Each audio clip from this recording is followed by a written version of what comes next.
Okay, guys, welcome to another podcast. We've got one of my old friends on today, Billy Payne.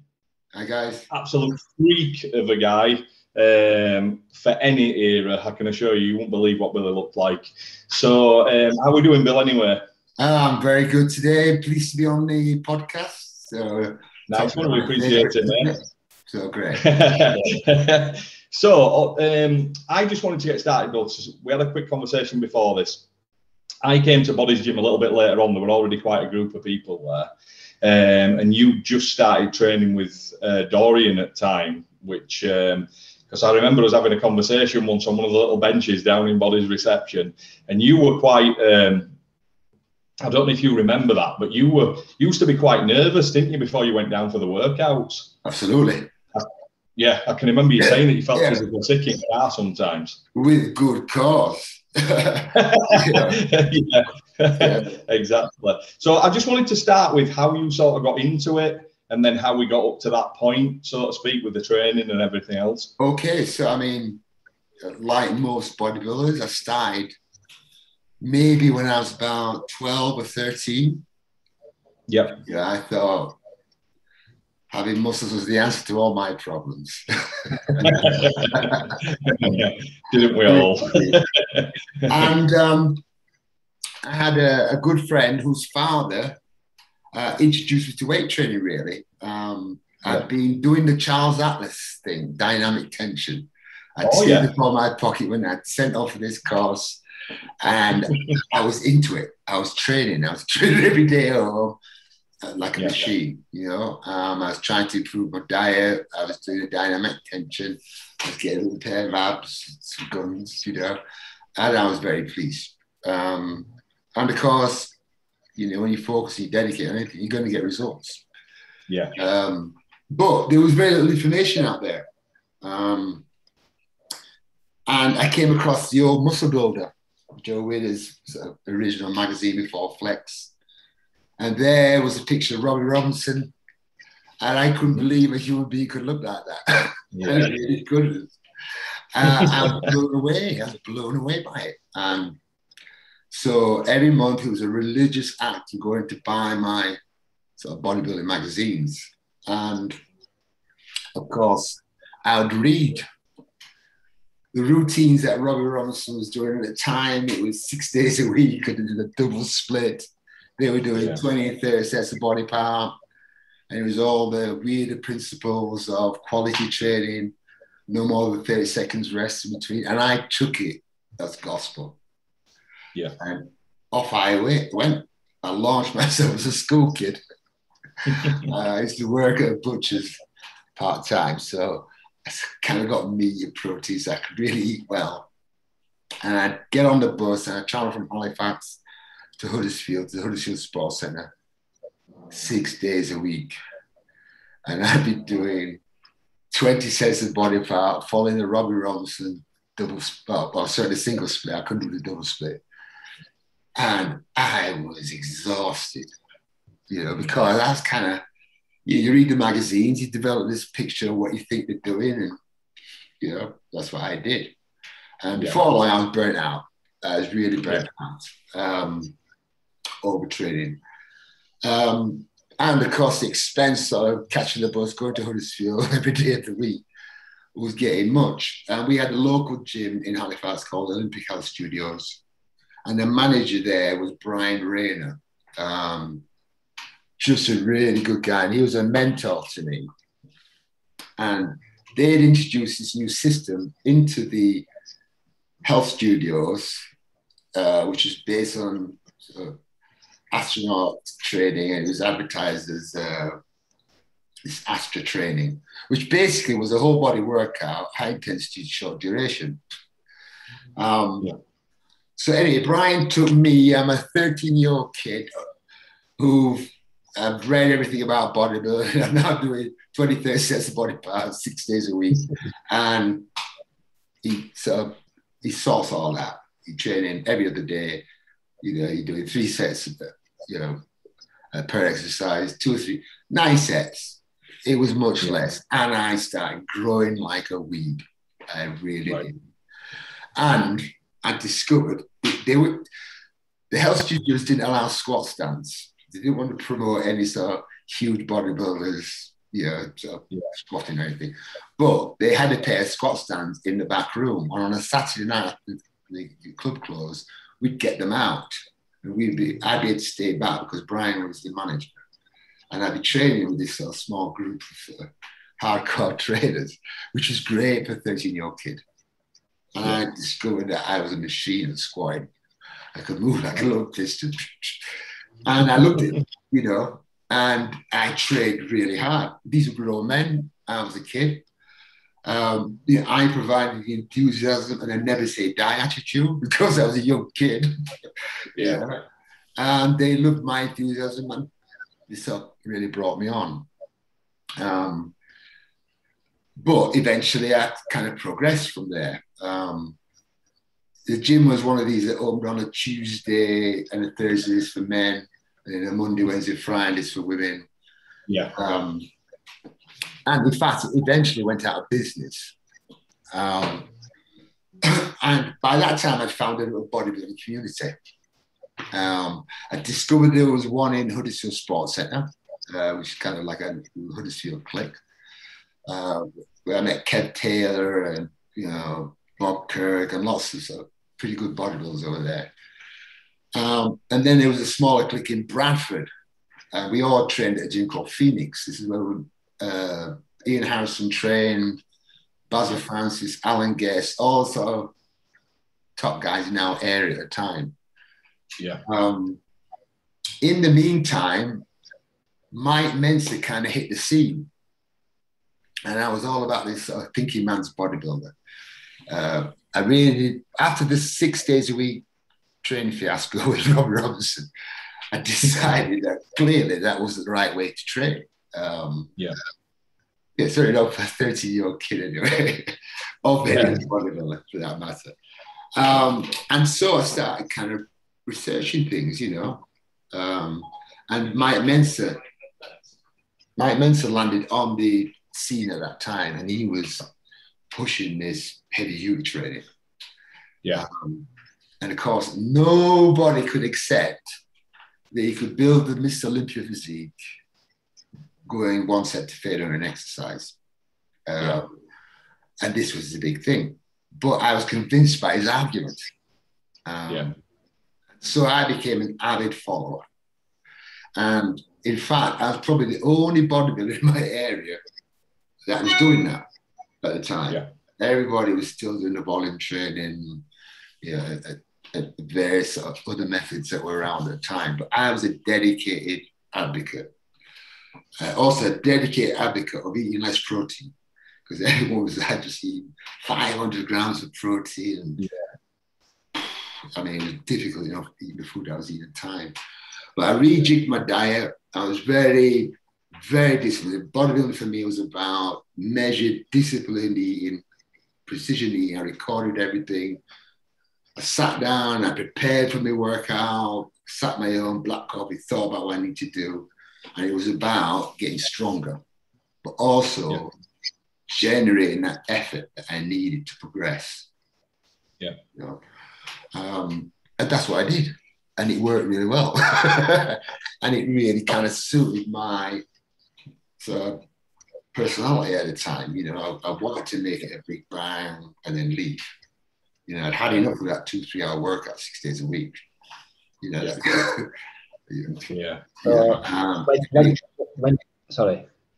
were in the gym, you were doing the HIIT training and everyone else was still doing the volume training. Did you sort of like think, well, I'm actually better than you and I'm only doing the one set? Were you like more progressed than them and growing quicker? And well, I was, and I knew that, but of course, every grade that was current then was doing volume training. So everyone looked at me like I was like crazy, And in fact, I remember giving a seminar for Malcolm Brown, and Eddie Abu was in the crowd.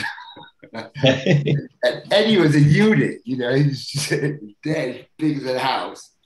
And I'm telling everyone, I do one set per exercise. I never do more than 4, And he says, there's no way. And he stands up and says, there's absolutely no way that he can build an Olympic physique training like that. And I said, you better go and tell that to Dorian, because that's how we train. I remind him as well. Yeah, remind him of the fat loader. Yeah. So, yeah, I mean, certainly I didn't know anybody else that trained like that in England. And I discovered that Dorian did. This was before I met Dorian. I thought, oh, that's cool. And of course, I followed him because he was the only other person I knew in the country that was doing it like I was. And he was great, of course. I mean, no one knew he was, but I saw my first exposure to him was when he had that white Blade Runner type look, haircut. When he won his first British Championships, but he didn't turn pro, and he kind of disappeared as he did. I looked at it, I thought, that is a good bodybuilder. Of course, everybody was writing him off. No one really gave him the credit he deserved at that time. Yeah. And I was always looking for little bits on this guy because he was his shadow. There's no internet. He'd disappear off the scene. And then he just made this reappearance back at the British Championships when he did eventually turn pro. He just walked on like Robocop. Yeah.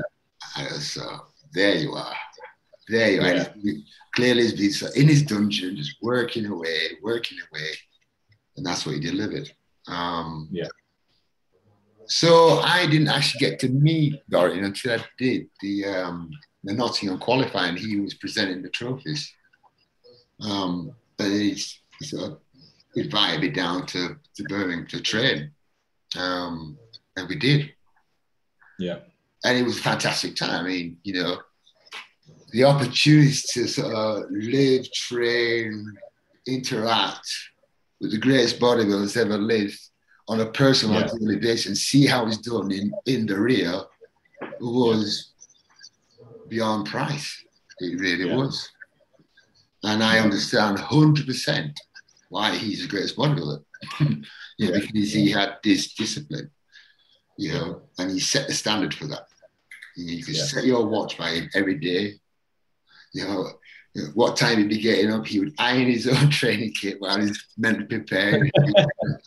He'd make the same trip to the cafe where he'd have his amino acids, his black coffee, no talking. It was like going to fight Mike Tyson, mate. Trust me. You had to be prepared because you were going to give everything. And we did. You know what I mean? Yeah. I think Warren Treasure came to watch us and he said, Bill, he says, I thought I trained out, but when I watched you two, I just knew I had to go away and raise my game. Yeah. That's how it was, you know. And after that workout, you go home, your eating would be precision. You go and you sleep. You know, that was a new thing that he introduced to me, to sleep in the afternoon, recovery. And I learned a lot. And it was an honor. It really was. It was difficult to travel up and down the M6 at times because there's loads of roadworks at times. Yeah. But what eventually happened was, of course, he began to focus. I was stuck in the traffic and I'd be 2 hours late, and that was any good. So eventually, you know, we couldn't, and I went to America anyway shortly after that. Yeah. But it was great, you know. It was just an experience to be able to set your standard, you know, and just live it. Well, I mean, I talk about it though, Bill, because I don't think even today people realise how good he was. You know, when you saw him sort of stripped off, it was a sight to behold, wasn't it? Really, what he really looked like. Yeah, it was shocked. Even for someone like me who's exposed to a lot of good bodybuilders. Yeah. Every time he took off, stripped off to show a bit, it was a shock. Yeah. Just continually made improvements. Even when I was used to seeing him, you know. Yeah. Every time I see that progress, and he was, you know, be serious about progress. Yeah. Be very strict with his diet. If you made little changes, you make a little change. You wait a period of time to see if you got him any results. If you didn't, you go back to the middle line. So he was very methodical person. Yeah, I can remember having a conversation with you actually. I know you probably don't remember, but we had quite a lot. But because I was sort of really young, and I just wanted to, when I'd seen you in there, because you were the guy in bodies, and when you came in periodically, well, like, I need to speak to this guy. And a lot were different because Dorian ate quite a lot of carbohydrates as well, didn't you? Which a lot of guys didn't do. You know, his protein was moderate, high carb, which you started doing and things like that. You know, and everybody else were just saying that 400-500 gram of protein, lower your carbs, and so there were quite a lot of differences really, wasn't there, to what people were doing. There was. He was radical. He applied a lot of my men's principles. You know, we believe in carbohydrates. You know, we believe in fats. We knew calories. Was where it was at. Yeah. And we knew we just had to have just enough protein. Even though you're on gear. Is it that much more that you need? You just need the building blocks to build that muscle tissue, which is in grams.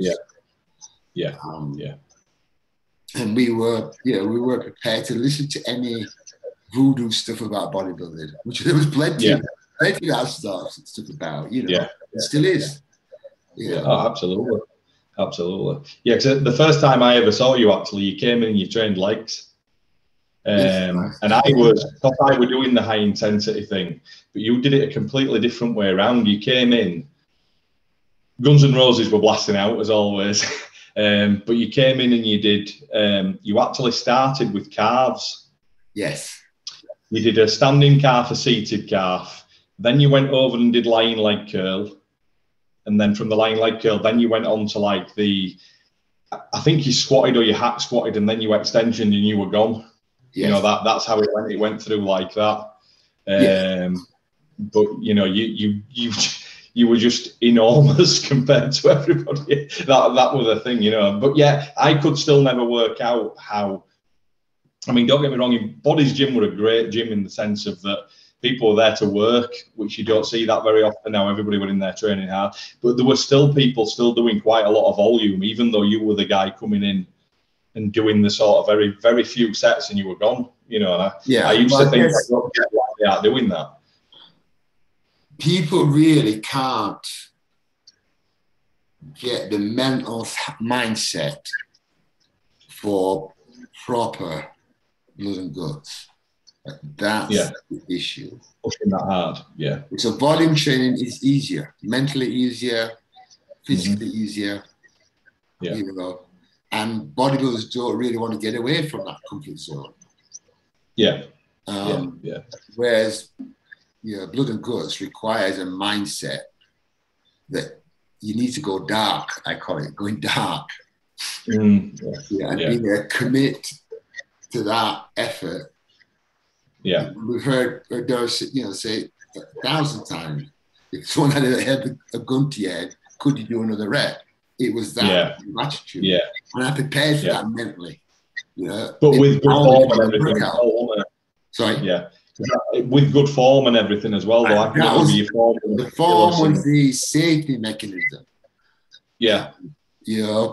Because with HIT training comes great risks.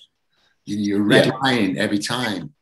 So, your risk of injury, popping tendons, tearing muscles. And the form was your safety mechanism. And if anything, Dorian taught me that, because I tended to be a bit bullish with my training because, I was strong, I was a unit. I could squat 10 plates a side for 3 reps. Shoulder press 200-pound dumbbells, I could move anything. And I never considered the fact that I might mechanically break down. Never crossed my mind. It might snap. It just didn't. I see it happening all the time on social media. I think, wow, how did I even survive some of the stuff I did? Because I used to curl with 130-pound dumbbells. No, it's crazy. And not even think that something could snap. But I guess that's the benefit of being young. Absolutely. Absolutely. And from Dorian, I learned the proper warm-up. I learned about, proper performance. So in terms of speed, I knew how to perform most exercises. But making sure you control it all the way through, held it, and slowly lowered it. If you started light, you could build it using that style and be very strong. And he proved on the pullover machine. And he used the weight that I couldn't even move, and I was strong. I could pull 8, 9, 10 plates aside on deadlift and row 5 plates, but pull that pullover in style, I couldn't even move it. And he did it in absolute perfect style. Now, of course, his back was great, but he just kind of proved something, that you start light, get the style right, and you never break the rule, and you just progress. And you grow, and that's what it's about. I think the thing is now, we've spoke about this before on some of the others, the progressive overload thing is so important, but the problem is it's only important if your form's remaining the same.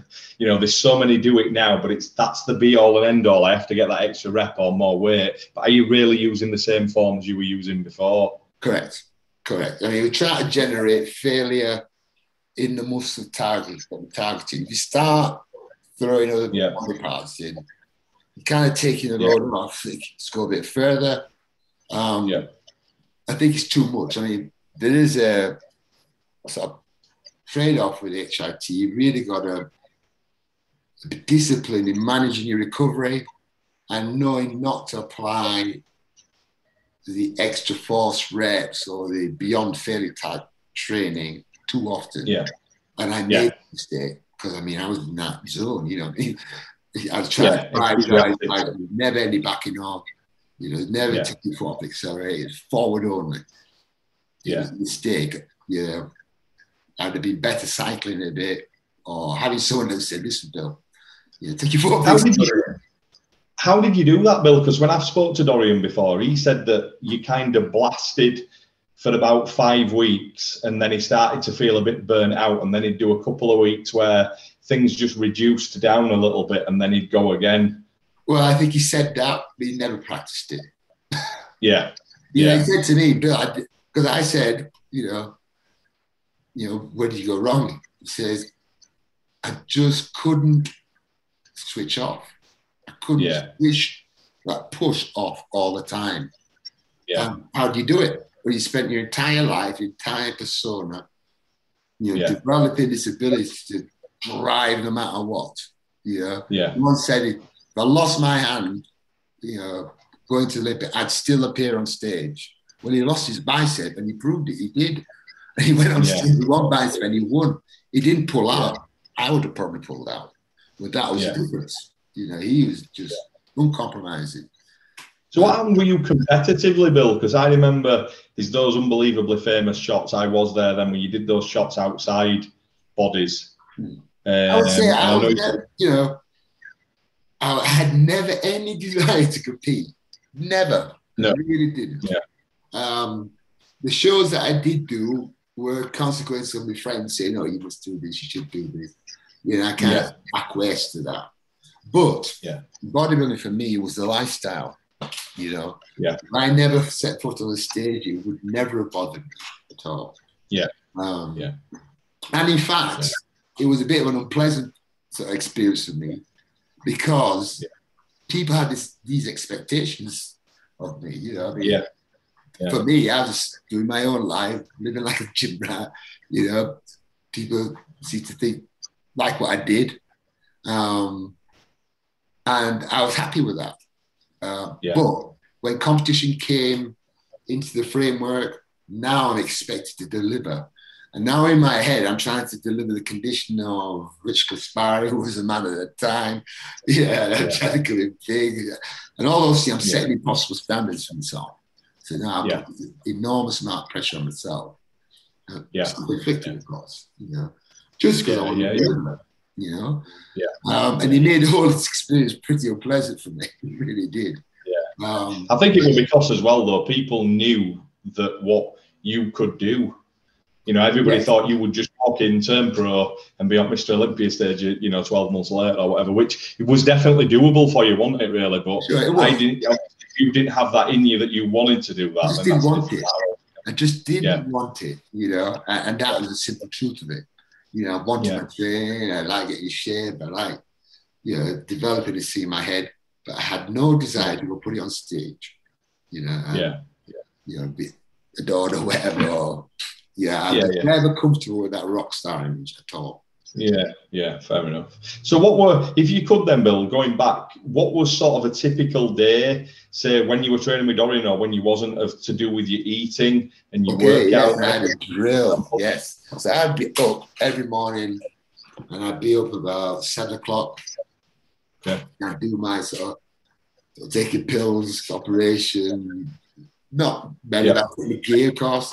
That was the first thing. My amino acids and bits I was taking, prepared food. It was always porridge, egg whites, and bananas. That's it. That was first meal. The second meal was 2.5 hours later, chicken, rice, vegetables. I was then preparing to go and train. So I would train. Bill, could you just go back to breakfast? Yes.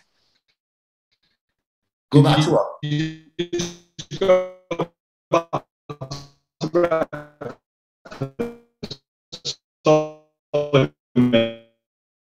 The recording stuck and we missed what you said. Sorry, mate, we've just lost you again for a second. Okay. Right. Are you back? That's working again. Is that working? Yeah, we're back, yeah. So if you just run breakfast again, maybe, Bill, and then... Okay, so breakfast was always the same. 100 to 150 grams of oats. It was always 15 egg whites. It was 15 egg whites. 15 egg whites. That's like a whole tray of eggs. We had to break them as well back in the day. You couldn't buy them as well. And eggs everywhere. Did you put that in the porridge, Bill? Yes, so what I do is I put the oats, the egg whites and the banana in the blender, and I blend it, then I put it in the pan and I heat it very slowly because it blancmange a little bit. But heat it very slowly. It was thickened like a baby food. It was like baby porridge. It was the meal of the day. I swear, I just loved that meal. But I loved it so much. I had it twice. I had it for the last meal as well. But it was beautiful. And I'd get a hand blender in it if you got any lumps in it. And it was that. I swear by it. Breakfast of champions, that stuff. It really was. 15 eggs. Oh. Yeah. It's a lot, isn't it? Yes, I mean, it's not much. It's 500 ml of egg white fluid. So it's a pint. Yeah. And it's really easy. You know, and it was a thing. That's egg whites was one of the key ingredients of a bodybuilder's diet. It probably still is today. So and then from there, 2.5 hours later, I would have the next meal, which would typically be 250 grams of either chicken, red meat, some sort of flesh. It'd either be chicken, red meat, or fish, or turkey. Yep. It'd never be pork. I don't know why. No reason. Kind of just it wasn't fashionable. Maybe I don't know. But I would today. Flesh is flesh at the end of the day. But back then, that's what we had. We had chicken, rice, and beef. And I'd have meals every 2 hours with the same measurements. I'd write that down. I'd know exactly how many grams of protein, how many grams of carbs, how many fats. I put a lot of nutrition around my training. So I'd have a pre-workout sort of drink, I'd have a post-workout drink, and then a timed post-workout drink an hour later. And then a meal, and then sleep. It was a bit of a tight. What would they consist of, Bill? What would those drinks consist of? Can you remember? Typically they were a whey concentrate type protein powder, not isolate. I did use isolate for the pre-workout shake, made with a little bit of half water, half milk, so I wanted a little bit of sugar in there to fight against it. The post-workout one was made of full milk for the sugar and concentrate whey rather than isolate, because I wanted the there were peptides in there that I felt would help. But I was also geek to try and research everything, you know, trying to find a little bit more out of the nutrition, a little bit more out of the the whole goal was to try and perfect my bodybuilding day. Yeah. It was by the clock, by the measure, and I followed the same routine all the time. Yeah. All the time. And then you said you had another shake after that, did you say then, before you ate? So that was more, so it was done by ratios really. So the post-workout was more carb. It was 4 times more carb than protein. I only had a little bit. And then the one that was an hour later was more protein and much less carb. The ratio was reversed. So it was like a time nutrition thing. Yeah. Okay, the idea was to try and stimulate insulin production. Back then, that was quite like cutting edge information. We can't understand the benefits of insulin. It really hadn't broken out. Growth really hadn't come on. It was still this mystery drug. So we were looking for all sorts of different ways to get more out of our bodybuilding nutritionally. Yeah, we did. Some of it was maybe based in some sort of logic that we probably considered was okay at the time, but turned out to be of no use whatsoever. But we were pioneering. We were doing trial and error stuff. And the going consensus was 6 days a week, half a chicken every meal, to a more balanced diet, staying leaner, doing high intensity training, and cardio. Cardio wasn't a thing back in the day. So that was a new thing. So the modern type of bodybuilding was more holistic, healthier, and I felt was going in the right direction, And it was great. And it was a great time to be a bodybuilder because there was Arnie doing the cut on the barbarian. There was Sylvester Stallone doing like all the Rambo movies. So it was great. To be a hunk was in.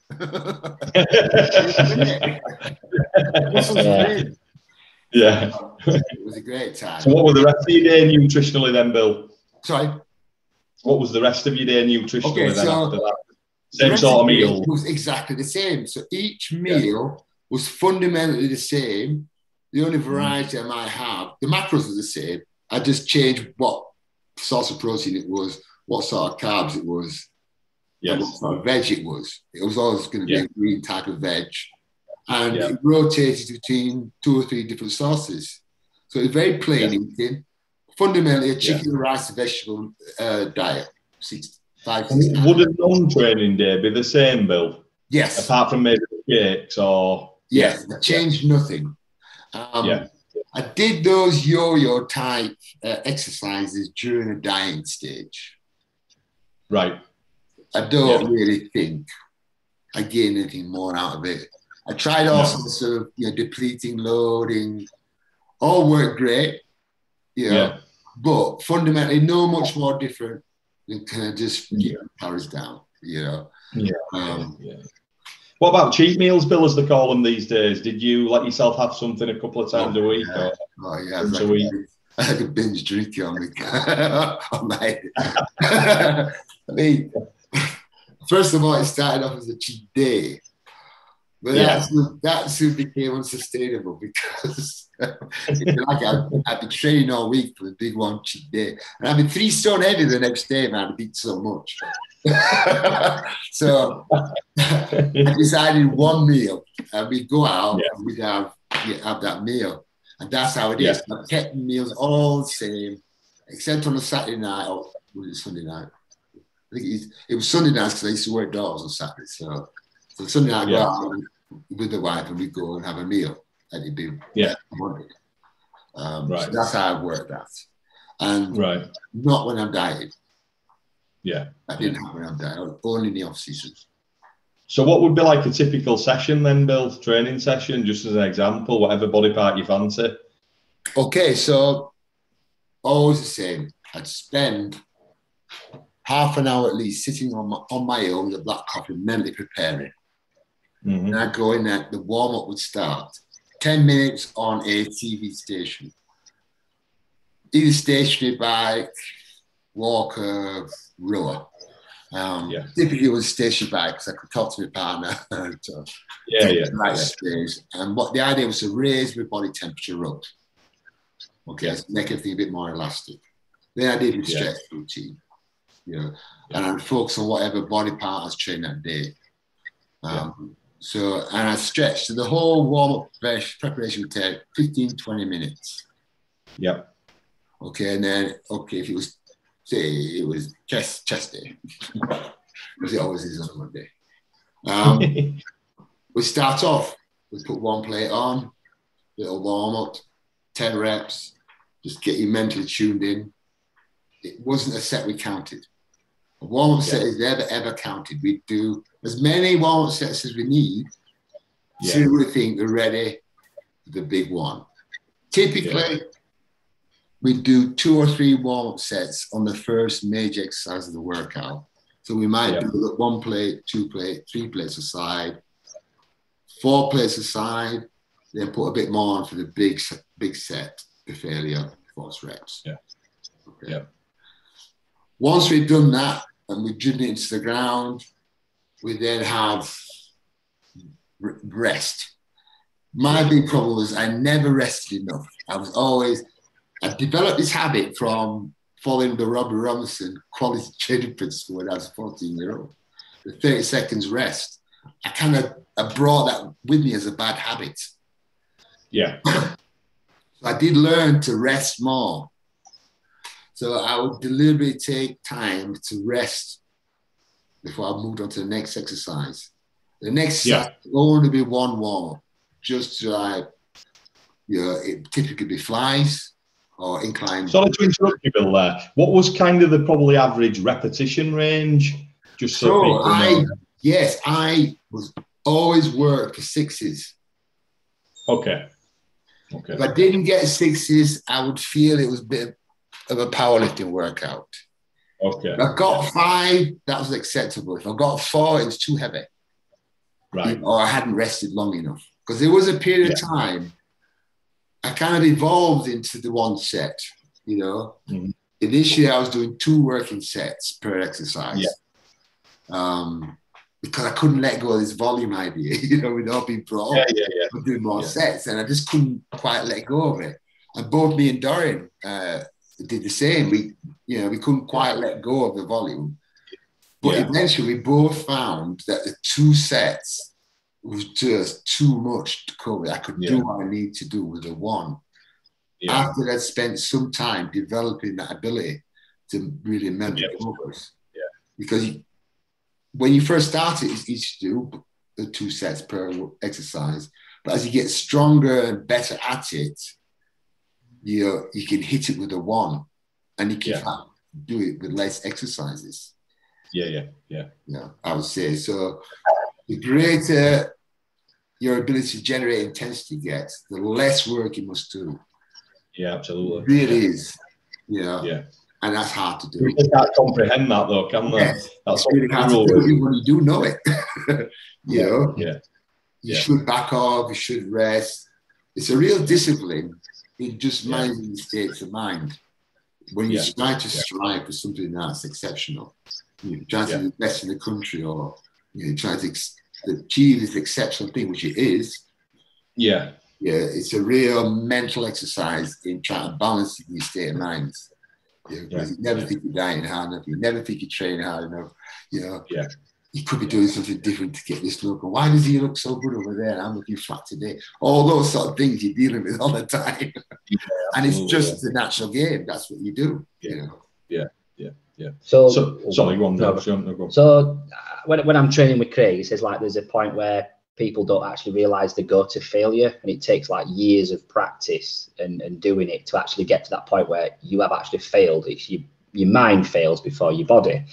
So was there a point when you were training, did you actually think, I've actually cracked that now, and my God, I went to failure on that set or a particular exercise? Or I've long since developed that state of mind that can take me to a dark place. And I think that might even be a natural thing, that comes with certain athletes. they can really take their minds to a place their body will have to follow or die. And that is, I don't know whether you can develop that. Maybe that's just a natural thing, but I certainly did. You know, I could train to that point, and legs was always the test.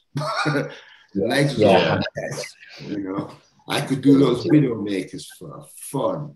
Yeah, just rep. I could just keep getting another rep out, and like and my lungs would be busting, and blood would be running out of my nose. You know, and all those sort of things I'd be throwing up, but I could still keep grinding it out. I mean, mine would make it out until those legs stopped moving, no matter what. That was failure. Now, getting to that point takes mental training. Mental training. I mean, you can only go to as far as you must go, but you discover you can train your mind actually to crank through that point. Yeah, it's ensuring you get to that point, isn't it, Bill? Because 99% of the time, but it's a very risky strategy. That's where the tendons pop. Yeah.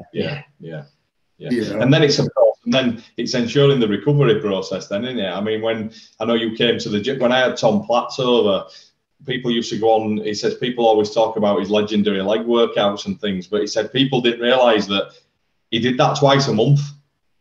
You know, when he'd done his legs, it was 2 weeks before he even entertained another leg workout. We didn't know that, though, because everything that we read, and I was an avid follower of Tom Platts. I mean, we thought that every session was how he got those legs. Like that, exactly. And that's what I tried to achieve. I went off with that belief, and every session I tried to, and I did that to, 25 reps with 500 pound. I did, smoked it, and the high reps with 3 plates. I did all that, and I was sticking those in every workout. But I used to be ruined. Trust me. I mean, I took 2 days after legs because I just knew I could do anything else. But really, I should have taken 4 or 5 days off before I started the cycle again. But I was still stuck in this rigid. I had to do 4 days a week. All that come out of the old way of thinking. I'm still part stuck in it. It'd be lovely to go back, wouldn't it, and know what you know. You know that body's tired, give it another rest because it's only going to make you better rather than Yes, but again, we were learning, we were pioneering. It's only now that we've been through that we can kind of look back and say, So sorry, Bill, you were up to your second exercise where you said you only did 1 warm up and then you were at it again. Yeah, so typically it would be so I'd probably do a flat bench to start. Yeah, typical. Then I'd move to an incline bench. Yeah. Then I'd do flat flies. Okay. Either flat or slightly inclined. Yeah. Occasionally I might put the cable crossovers in, but to be honest, they were above and beyond the requirement. By the time I got to finish on flies, I was smoked. Absolutely smoked. But I'd put them in if it's a show thing, I want to finish it. I still had that fucking volume thing going on in my head, that cable crossovers were a finisher, which is bullshit, of course. But I would do it because I was so G'd up. Just a little bit extra. The thing is as well, though, when you do that, when you train in that manner, when you do that, you almost know, I think, a quarter of the way through set, this is the biggest waste of time because there's nothing there. But if do it, and there's just nothing. The set's horrendous, really, isn't it? You almost get off disappointed because you think, well, that would have wasted blood. I think it's just nervous energy because you think you just not knowing. I could just carve out a few more striations. Again, a contradictory in terms, you can't do that. But that's the mentality we have when we're hungry. We're hungry. We're burning too many calories. It's a great test of character. So if we could, Bill, I know it's a thing, but if we went on to sort of the steroid thing, I know you mentioned that the insulin thing hadn't really come in at that point. The growth were kind of just coming in, I think, at some point, wasn't it? Yeah, so I might get interrupted. I've got a universal credit. Yeah, no problem. I think growth were just coming in then. So, but I mean, we got all our information from the Underground Steroid Handbook. Okay. Yeah, Dan the That was a go-to document. I also had the pleasure of speaking to Dan Duchesne as well before he died. Right, okay. So, you know, that was great. But fundamentally, it was a test dynamo decostat and variations of that. And dosages were much lower. And I think gear was real. Well, certainly it wasn't underground back then. So the gear that we were getting would typically come from a pharmacy. So, I mean, our dosages, I mean, for me, a high dose was 2 shots of Sustanon, 2 shots of Deca, and 50 milligram of Dynamo. And I was revving off the clock with that. Revving off the clock. I was the instant waiting to happen. It really was. What, how often were you doing that, Bill? Maybe twice a week or something, that, or? So I split those shots into a Monday and a Thursday shots. Yeah. And I'd take the orals every day. And I'd not Normadex to that, of course. I'd always manage to usage with that. Yeah. And how long would that be for? I typically run that for about 12 to 16 weeks. Okay. Right, okay. And then how long off? Often 2 or 3 months. Okay. You know, because, I mean, as a family man, paying mortgages, working 2 jobs. It was expensive, you know, cost of gear. The mortgage money would get siphoned to buy that car. Yeah. Then I wouldn't be able to touch anything for a little while because, you know, it was like that. Did anything change when you were off? Did training change, food change, anything? Food didn't change. Training was heavy, but not forced reps. Yeah. I looked at it. And my strength dropped a little bit. Yeah. I would say less than 5%, maybe 10% on some things. Yeah. I can remember. But that changed because, I mean, as I got further into sort of the bodybuilding career, then I started having more access to gear. Then I was on it more or less all the time. Okay. So, right. Okay. Yeah. Right. Okay. There was a period of time, and maybe I ran it 2 or 3 years without. Oh, really? Yes. And I may have said I've been up for 3 or 4 weeks, but of course you're never off. You know, you got to build up in your system of half-lives. You may have not taken gear, but you still got gear in the system. So you've got gear in the system all year long. Yeah. Anyone who does 2 or 3 courses a year is on gear all year round. Yeah, of course, yeah.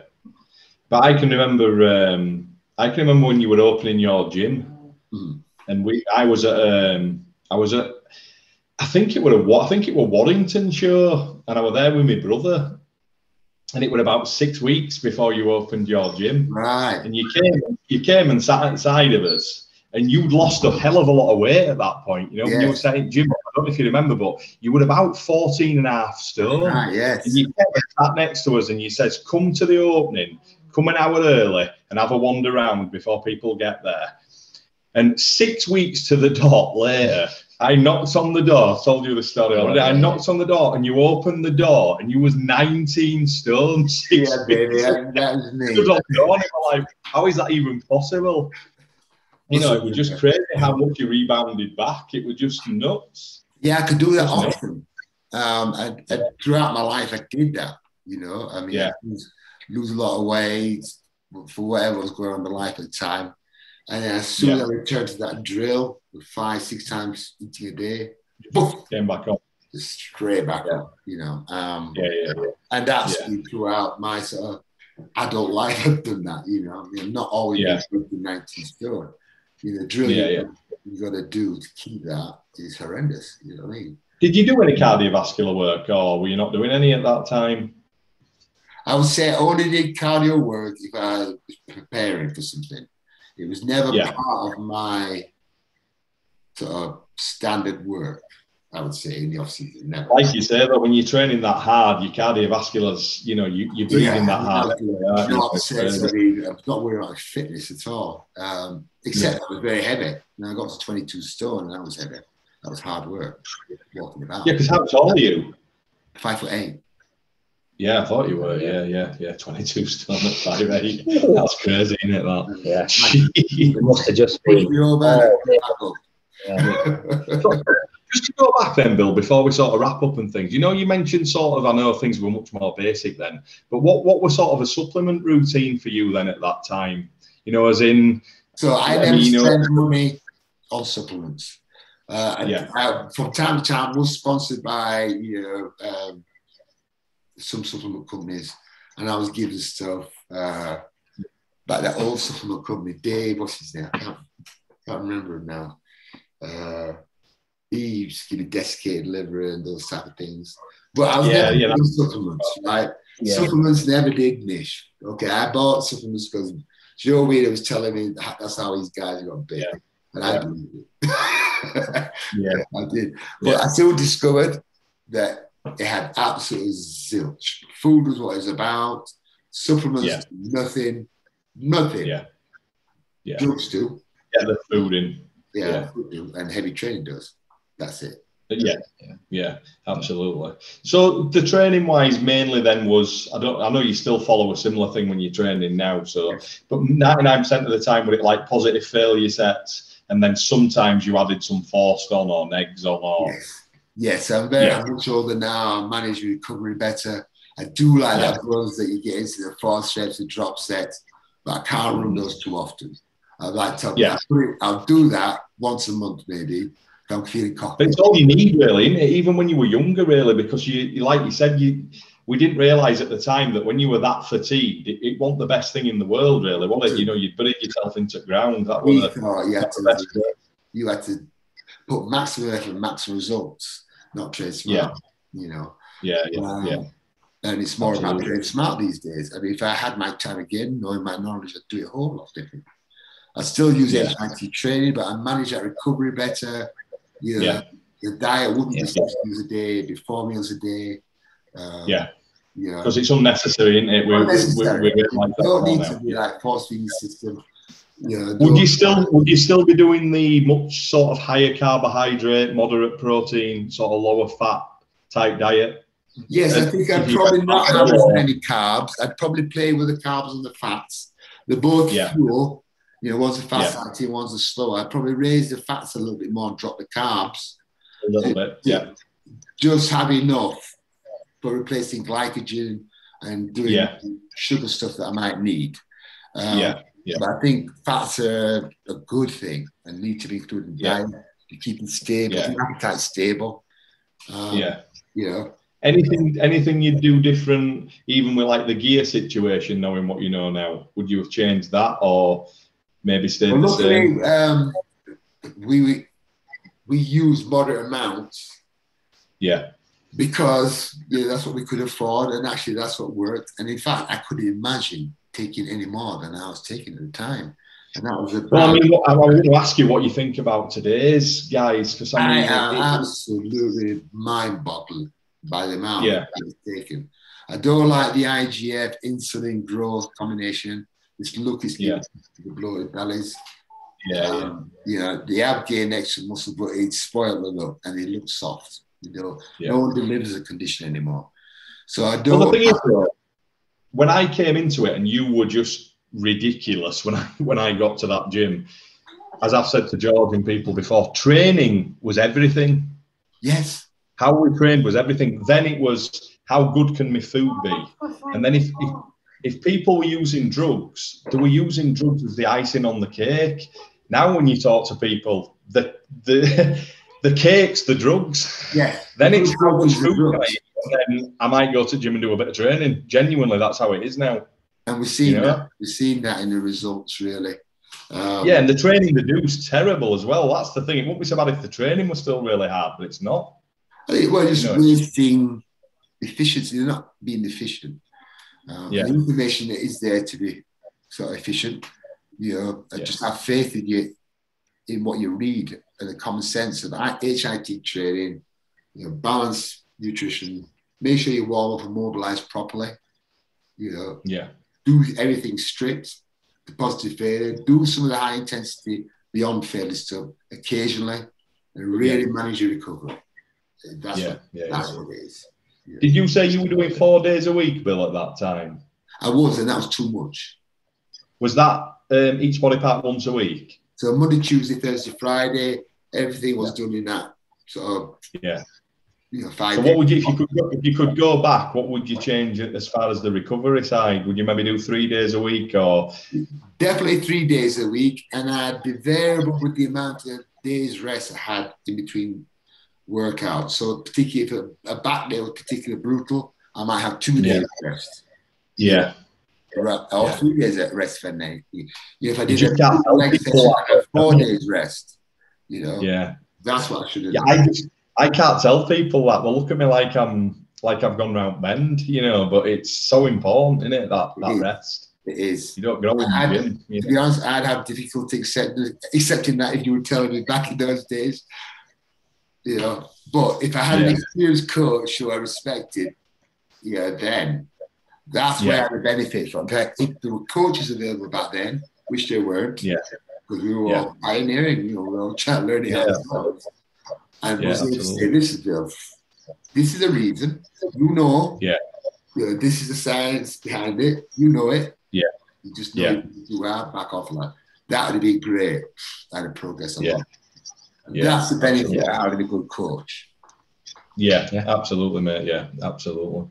All right, mate. Well, listen, we've taken up enough of your time, but I can't thank you enough for that. That was brilliant. My pleasure. I apologise for not getting sorted sooner. Don't worry, mate. Busy man. Don't worry. What we're going to do, Bill, as well, is we're going to start doing a couple of podcasts where we have a number of people on.